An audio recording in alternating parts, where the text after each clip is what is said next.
नमस्कार मित्रांनो, मी आज पुण्यामधून जाताना मला संध्याकाळी 7 वाजता खूपच भूक लागली. 6 वाजता निघालो तर मला शिक्रापूरला जायलाच 1 तास लागला. तर मिनिमम 6:30-7 वाजले असणार.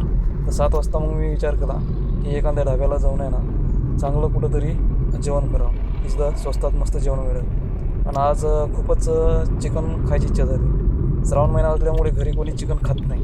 त्याच्यामुळं आणि मला काही श्रावण वगैरे मी काही पाळत नाही.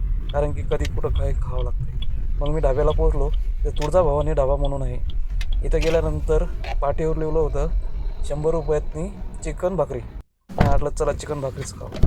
त्यानंतर मग मी खाली उतरलो आणि हॉटेलचा लूक बघितला, तुळजाभवानी ढाबा. मग मी विचार केला तुळजाभवानी ढाबा, तुळजाभवानी आहे म्हटल्यावर इथं चिकन भाकरी मिळेल का नाही मिळेल. तर मग मी आतमध्ये गेल्यावर वेटरला कन्फर्म केलं की बाबा इथे चिकन भाकरी मिळते का. तर ते बोलला हां मिळणार, पण स्पेशल थाली 150 रुपये ते मिळणार. तर मग इथं मी मेनू कार्ड घेतलं. मेनू कार्डवरती असं दिलं होतं नाश्त्याच्या पैशात जेवण करा. आता ठीक आहे. तर मी स्पेशल थाली घेतली. तर त्याच्यामध्ये घेतल्यानंतर जशी थाली आली लगेच मी भाकर घेतली आणि ते मोडली, चुरा केला. त्यानंतर खाल्यानंतर एक घास खाल्ल्यानंतर मला आठवलं अरे मी व्हिडिओ काढायच नाही. तर मग मी आळणीचा टेस्ट करण्यासाठी आहे ना, म्हणजे व्हिडिओ दाखवण्यासाठी मी 1 चम्मच भरून गूळ घेतला. तर बापरे बाप, माझं तोंडच जळून गेलं. तोंड जळल्यानंतर मग मी एक चिकनची पीस खाल्ला.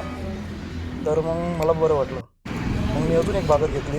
मग भाकर 2 खाल्ल्या. त्यानंतर मग एक तंदुरी रोटी घेतली. एक नंबर जेवण झाला. तुम्ही पण लाईक अँड सबस्क्राईब करून टाका ना मित्र.